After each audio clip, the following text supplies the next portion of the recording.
he was deemed mentally unfit for trial following a psych eval. Once he is deemed competent, he will then stand trial.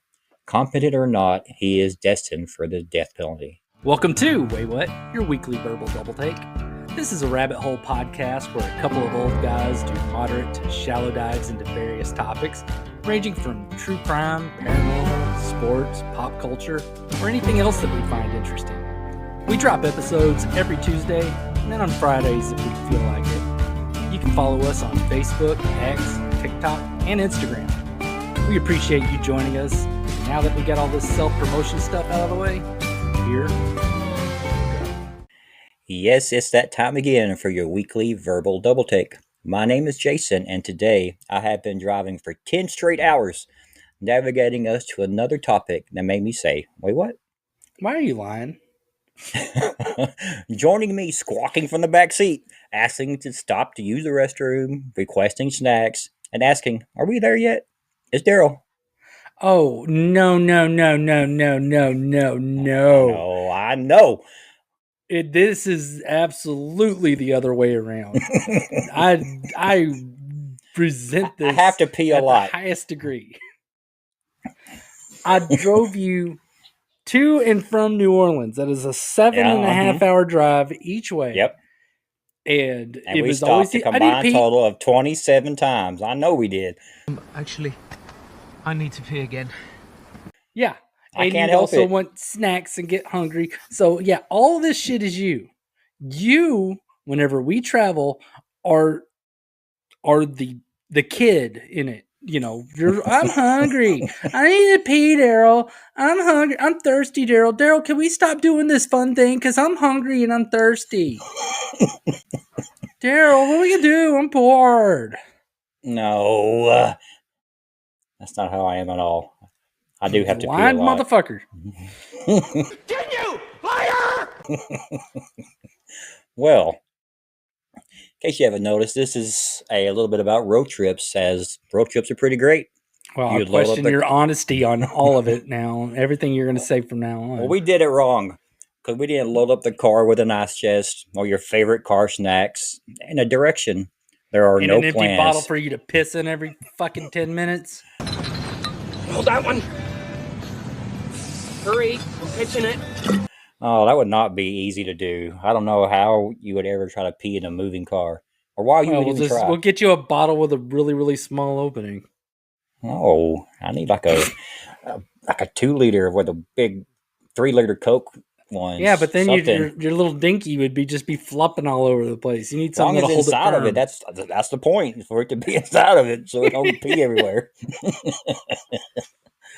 Oh man. But road trips, you get on the road, there are no plans, you just drive. You see something cool, you stop. You come across an interesting place to eat, you stop and eat there. Regardless it looking like someone's dining room complete with mismatched dishes and local grandmas cooking up their best recipes, which we have stopped at a place like that, or my wife and I have. It was great. I went to a place like that in Boston once. It was an Italian place in North End. It was really, It was really good, right? too. Yeah, Super good. absolutely. Those are usually some of the best places. You never know unless you stop. You see a historical landmark, you keep driving because there are 1,000 of them. You have to take a piss, you stop at a convenience store or a rest stop. And Now- then you stop at another one in 15 minutes. And then another one. And then Yeah. another. If you have to pee, you stop. Now, at a rest stop is magic of its own. The huge map showing you exactly where you're at, the map of the state that you can take with you. Don't unfold it unless you know origami. The gigantic display of flyers of local entertainment. The knowledgeable worker who can tell you where the Bass Pro Shop is. Of course, we have to mention the bathroom itself, complete with metal toilets and an unforgettable smell. What is that smell? How about those concrete picnic tables under about a half a dozen pavilions? They just scream, please eat your lunch here. Sort of. I haven't stopped at an actual rest stop to, other than to like maybe change drivers, but actually, like going into the rest stop to like go to the bathroom or whatever. I have not done that since maybe the 90s? Well, I'm glad you said that. Because on our latest road trip to the Smoky Mountains of Tennessee, we stopped at several of these rest stops. And before we stopped at these rest stops, we already knew the so-called sketchy reputation the rest stops had. First, let me clarify something, Darrell. Rest stops have two distinct reputations. One for criminal activity, the other is gay hookups. And much to your demise, we will discuss the former. Demise. Mhm. I don't think that word was used correctly. Disappointment, put it another way. Oh, okay. Well, yeah. Then no, I'm all for it. Tell me about all the gay hookup stories. I'm down. Let's hear them. No, the criminal Tell me about your activity. history. Tell me about what you've been up to. I want to know. No. We're talking Why about did you criminal take your activity. children along on a trip for you to stop for a bunch of gay hookups? Let our audience know. What were you up to, Jason? All right. Well, now these are about criminal activities at rest stops, and like you said, I haven't stopped at rest stops in a while, but the last two times we've done these road trips are actually You gotta use your words. useful. They were exactly what we needed them for. But let me tell you about the story number one. Here's a story or three that helped rest stops get that nasty reputation for having bad criminal activity. In the late 70s, a woman named Jane Snow had stopped briefly off Michigan's Interstate 75 while driving with her two children. The family split up to use the facilities, only Jane never returned. Her sons were tragically the ones to discover their mother in the ladies' room, the victim of a seemingly random and violent homicide. To compound things further, a hitchhiker with some very troubling circumstantial evidence was later hauled in by police. The hitchhiker, named John McGauley, presented signs of physical struggle, including scratches and bloodstains, and had an outstanding warrant to his name. However, he could not be successfully linked to the case, and Snow's death remains unsolved. What year was this? This was in the late 70s. Okay, well then that'll explain why they didn't do the whole DNA thing. All right. Yeah, these are old stories on why rest stops have a bad reputation. All right, Michigan, if you're listening, which we actually do have a couple listeners in Michigan. Oh, so the whole state of Michigan, if you're listening, because I know you are, get on it. If you got the evidence from that guy or whatever, get the blood work done. Do the DNA. It's working. Do the genetic genealogy.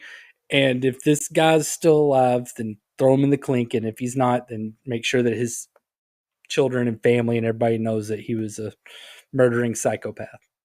Yep. Get to work, totally Michigan. Agreed. Got some work to do. Yeah. All right. Past story number two. Although there are some who believe convicted criminal Ronald Glenn West was responsible for this crime, the actual identity of the Blind River killer remains inconclusive. The brutal and seemingly random nature of what happened to Gordon and Jackie McAllister on the night of June 28, 1991, makes this one feel like it can happen to anyone. Well, I mean, if the killer's blind, of course whoever he kills is going to be random. Did you really just say that?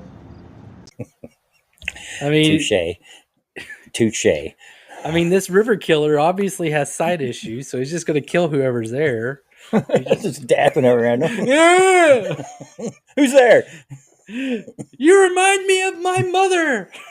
I don't even look like her. I don't know what she fucking looks like anyways. Anyways. Oh, man.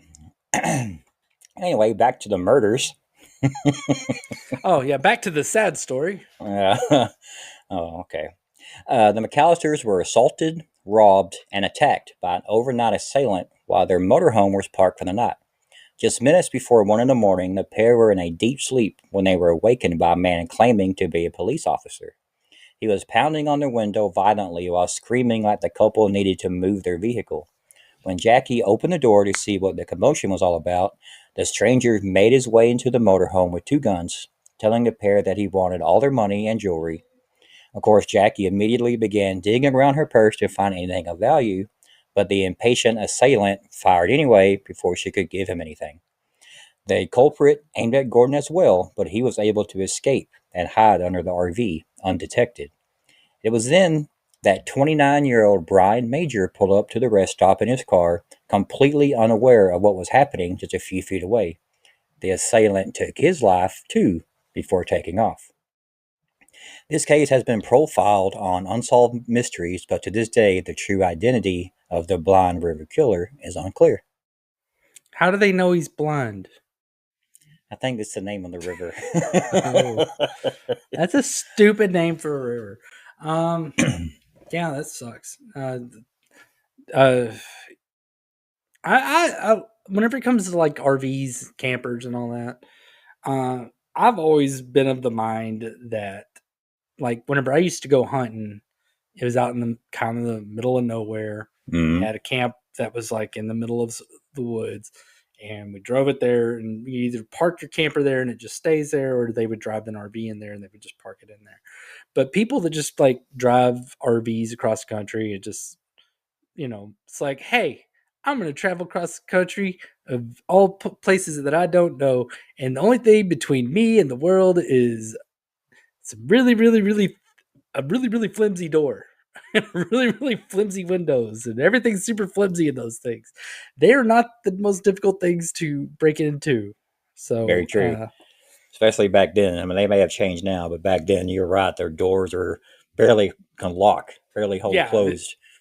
It's locked. It is. If you give a hard enough tug, it was going to open up anyways. Yeah. I always wanted to buy one though, as a retirement gift, kind of, and just travel in it. It'd be fun, but it could be a beating as well. But never mind. I'm not gonna finish this thought. Move on. all right. Back to present day, we're still wanting to stop at these rest stops because when you must piss and there isn't a gas station in sight, and you need to stretch your legs, we were willing to check them out anyways. And after stopping at several of them, and I mean several, we started doubting their reputation. We saw nothing shady. Sure, their bathrooms reeked, but they took my piss with no complaint. I can taste the bubbles. They still had maps and coupons for Six Flags, so perhaps they have turned themselves around. I mean, there are cameras everywhere now, so no way this place is still a prime crime place. With all that said, I had to look it up, and boy was I wrong. Not only has major crime continued at these rest stops, but one happened at the same rest stop my family and I was at months prior. Well, no shit, Sherlock. I mean, honestly, your assumptions and your thing on this has been just, I'm the whole time I'm like, gee, Jason, it's a wonder you're fucking alive. You go on a road trip, stop at truck stops. Truck stops are awesome. There. I know, but there were plenty of trucks at these rest stops.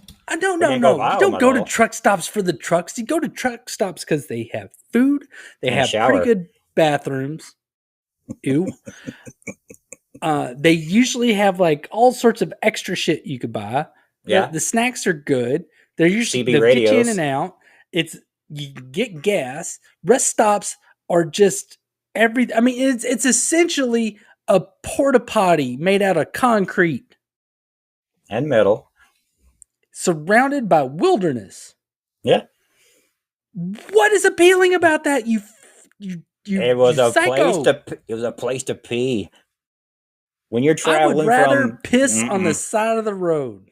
I know it's hard for you since you sit down, but I would rather piss on the side of the road than go to a rest stop.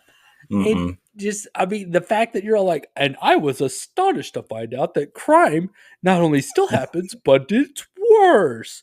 Really? And sarcasm is like a second language to me. Wow. We stopped at a bunch of them. I'm telling you, there was nothing shady there. We didn't see any individuals that were. It is a shame you quit your job with the Washington, D.C. Police Department because you were obviously on top of crime, aren't you? Yes, you are. There it is again. Hey. You just had to be there. I don't know. I don't have to be there. I'm not retarded.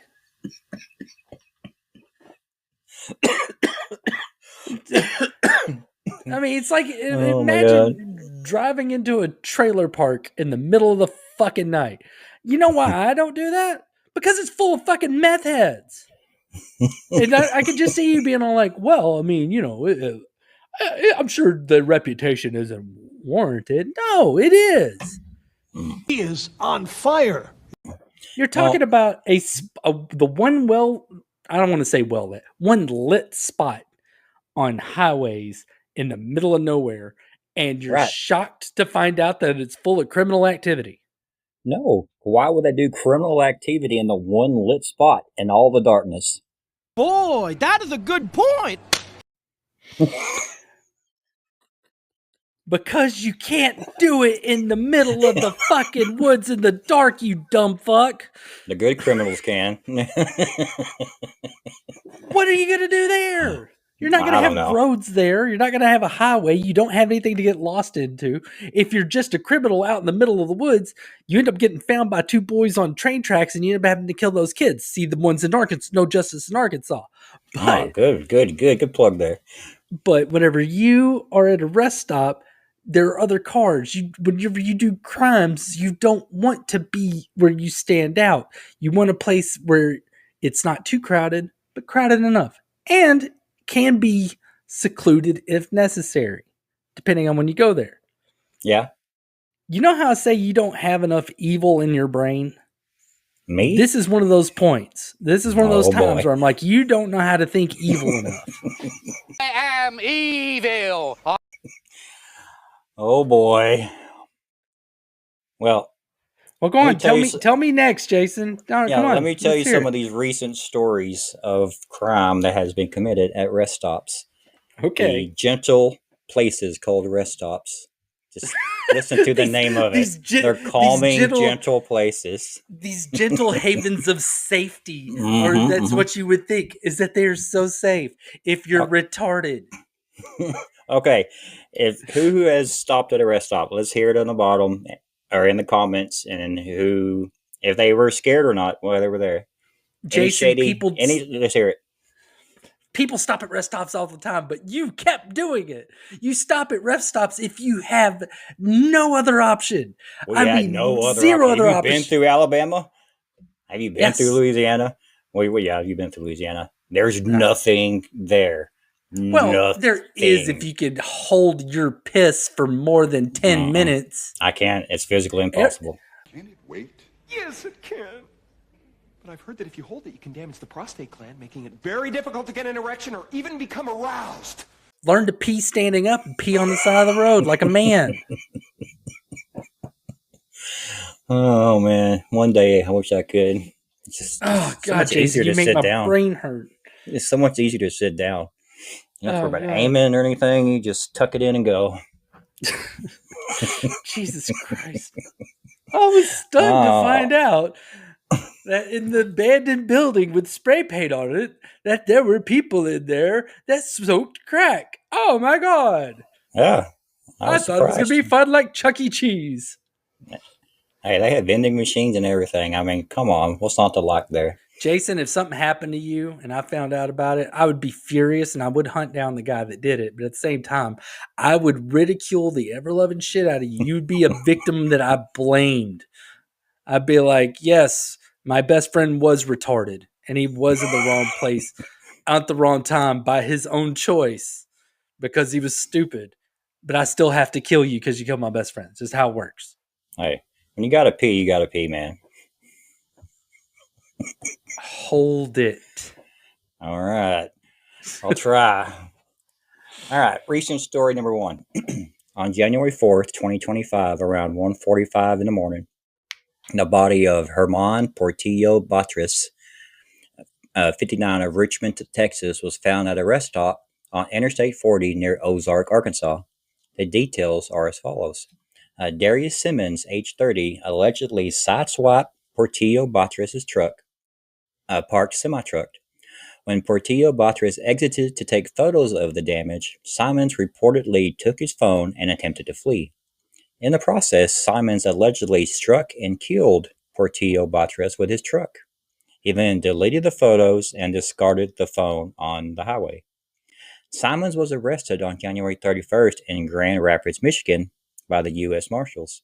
He faces charges including first-degree murder, aggravated robbery, theft of property, and failure to provide information about an accident involving injury. His extradition to Arkansas is pending at the time of this research. So, do you know how they caught him? Was it the cameras at the rest stop, or It didn't really say, but it has to be the cameras at the rest stop because it doesn't really say. Well, I mean, I'm wondering if the one who watches the cameras at the rest stop. I wonder the Is it- same thing because I have a couple stories here that I have a suspicion. I have a suspicion. Maybe that's how. Because me, I think all politicians are dirty and horrible. mhm.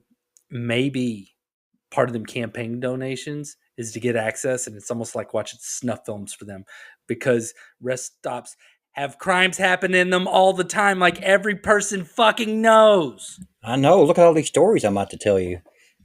God, I hate you. On May 2nd, 2025, a person was arrested in Oregon after a standoff with police at the Santiam Rest area near Albany. The details are as follows. The incident began with a report of a person pointing a gun at others. When officers arrived, the suspect did not comply and entered a vehicle, leading to the standoff. The standoff ended as the suspect exited his truck and was tackled with the quickness by an Oregon State Police K-9 unit. That was awesome to see on a video.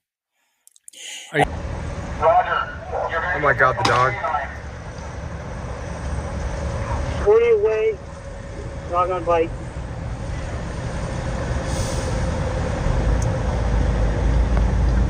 Saying a dog got the guy. Oh yeah, the dog took him down. You have to use civilian talk with me.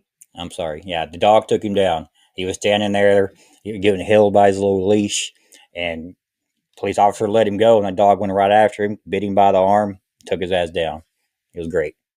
Well, I'm glad Oregon has like some serious cops. I imagine the canines are the only ones there that actually have any kind of like sense of right and wrong. Yeah. You got that right. Dogs usually have a good sense about what's bad or who's bad and who's good. This man was then placed on. Do what? I was gonna say I don't think we have any Oregonian listeners, but I mean I'm not sure. I think our show's probably too long for people on fentanyl. So yeah, they're already leaning in the street. He was then placed under arrest. The highway was temporarily closed due to the incident. The investigation is ongoing. At the time of this research, his identity has not been released. Probable charges will be menacing and disorderly conduct, says the Oregon State Police. All right, Yeah, two more stories here for you. Well, you said before you said that his identity hadn't been released, I thought you were going to say it hadn't been determined. I'd be like, holy shit, he's a time traveler. No, I've seen the video. The video's pretty great as far as watching the dog do his stuff, what he's supposed to be doing. He's a good boy. Yep, absolutely. Story number 3, recent story number 3. On February 15th, 2025, Jack Chen, age 58, a long-haul truck driver, was pursued back to his truck cab, then brutally assaulted at the westbound I-10 rest stop near San Simon, Arizona. He was found by the Cochise County Sheriff's Office with critical injuries, including major brain trauma. He was airlifted to a hospital in Tucson, where he fell into a coma. Chen remained in a coma from the months of February through June of 2025.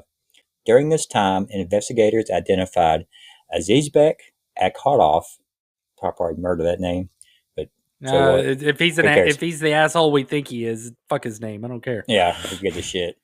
Azizek asshole as a suspect. A warrant was issued, but the asshole is believed to have fled to Uzbekistan. Authorities he had fled to Uzbekistan. Authorities are working with Interpol to locate and extradite him. Unfortunately for Jack Chen, he passed away on July 6th of this year, 2025. I hope they find this guy and whatever goat he's married to in Uzbekistan, and tear that happy couple apart and bring him back down here so that he can. Yeah, he can face a death penalty. Oh yeah, does Arizona use theirs pretty frequently? I don't know. They might in this case. I hope so. God deserves to die. He's an asshole. Absolutely. It's in his name. It's in his name. It says it right there. Azizbek, asshole. I mean, they may have spelled asshole a little different in this language, but to me, that's an asshole. All right. Last story here. On June 19th, 2025, Gary Nelson, age 72, and Mary Nelson, age 71, left Eureka, Missouri, and after driving for a bit, the two needed to stop. They stopped at a rest stop off I-80 near Grand Island, Nebraska. James Thompson Jr., age 22, approached their RV, once again, another RV, and demanded the keys to the Jeep that was being towed behind the RV. He eventually forced himself inside the RV, stabbing both. Gary perished in the attack. Mary survived. A nearby dashcam video captured this horrific display. He then fled the scene in a white Ford vehicle. Not sure if it was a shit. He then fled the scene in a white Ford vehicle. Not sure if it was a Bronco. Don't think most of the listeners are going to get that joke. Go on. I'm glad you went back for it, though. Well, Dad, it was a good try. I was trying to get it out there. Man, I choked on it. Anyway, leading police on a high-speed chase, reaching speeds around 120 miles per hour. The chase ended when Thompson crashed into the Platte River, where he was arrested. Police recovered a bloody knife and noted blood on Thompson's shirt and cuts on his hands, consistent with an aggressive attack. He was arrested and has since been charged with first-degree murder, attempted first-degree murder, use of a deadly weapon to commit a felony, 5 counts, first-degree assault, attempted robbery, and fleeing to avoid arrest. He is currently at Lincoln Regional Center. This is a psychiatric facility. He was sent to this facility as of April 2025, where he was deemed mentally unfit for trial following a psych eval. Once he is deemed competent, he will then stand trial. Competent or not, he is destined for the death penalty. You're goddamn right. I am looking something up right now because I don't want to put my foot in my mouth. Come on. All right. Federal law. During transportation, unloaded, stored. All right, cool. All right. So, if you are going to be traveling in an RV, it is considered a vehicle subject to vehicle-related gun laws. However, when parked and hooked up to utilities, might be considered a dwelling, which could affect the application of the Castle Doctrine. So, if you are traveling cross-country without a firearm, you are insane. I am not, like I said before, I have no desire to carry a gun. I don't need to take one with me to Starbucks or to the mall or any of that other bullshit. No. I just don't feel like it's necessary. But whenever I go out in the woods, even whenever I was just going out in the woods in the springtime to like feed and like my spots where I was going to hunt for deer, I carried a gun. I carried a gun at my side because if a wild hog came by, I was going to shoot it in the fucking head because I don't want it to hurt me. Yeah, it would have attacked you. Yeah. So if you go out into the wilderness, which in this case, the wilderness is, I don't know, the world just driving around all willy-nilly in your house, have a gun. Because if somebody's going to kick in the door, it's going to take them some time to get in there. You'll have time to set up, especially if they have a knife. Put some bullets in them. Say hello to my little friend. And everything, yeah, they deserve it. They'll die, hopefully, a very painful death. And you get to keep living yours. Yeah, and guess what? They're going to have a gun too. So might as well even the fight by having your own. Yeah. At least having your own weapon of some sort. I mean, like I said, I love guns. I have guns and stuff like that, and I will definitely use one to protect my house. I won't just like carry one just to carry one. I think that's stupid, but that's me personally. But if I was traveling cross country in an RV, I've driven across country, and I don't just sit there and just like, oh, I'm packing. But if I'm sleeping in fucking parking lots, You should I'm carry. going to have a gun. That's just common sense. And the fact that nobody considers that common sense of like, hey, maybe I should have something to kill a bad person that wants to get to me whenever I'm sleeping in or if I'm in a vulnerable position. It's kind of questionable. It's like, all right, come on, you're not thinking this through. Now that you said that, when we did stop at these rest stops, of course, this is a story. I'm telling a story here. Of course, we knew of their shady characters and the shady nature of the places. When we did get there, though, we did notice all the trucks lined up in the back. We didn't go towards those trucks because, like you said, that's where things could possibly happen. Messing with them while they're trying to sleep. I didn't say that's where things possibly happen. I think anything will happen anywhere at a rest stop because it's a goddamn Thunderdome. Welcome to the Thunderdome, bitch. Well, my point is, they were all sleeping in the back. I didn't want to go back there and try to lurk around and they think something was going on. But a lot of people were still parked in the parking spaces, sleeping. Like they were folded up, had blankets in the back seat. Their doors, of course, locked and not even rolled up all the way, just open enough, and they were sleeping. Like a whole family. Saw that several times. Like, how do you stop on the side of the road and sleep as a family in your car? Oh, look, if that's what you got to do, it's what you got to do. Say, I'm not ever going to sit there and say, if you can't afford a hotel, blah, blah, blah. But if you're going to do that, like, I do find it weird that they didn't have like one person keeping watch.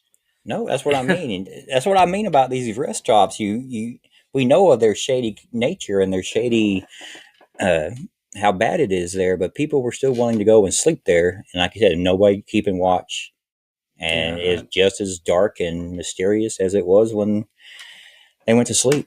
If I was having to sleep somewhere like that, I'd want somebody to keep watching. If I'm driving on my own, I've driven where I got tired, I need like a little power nap or something like that. But I will not do it in a rest stop or something like that.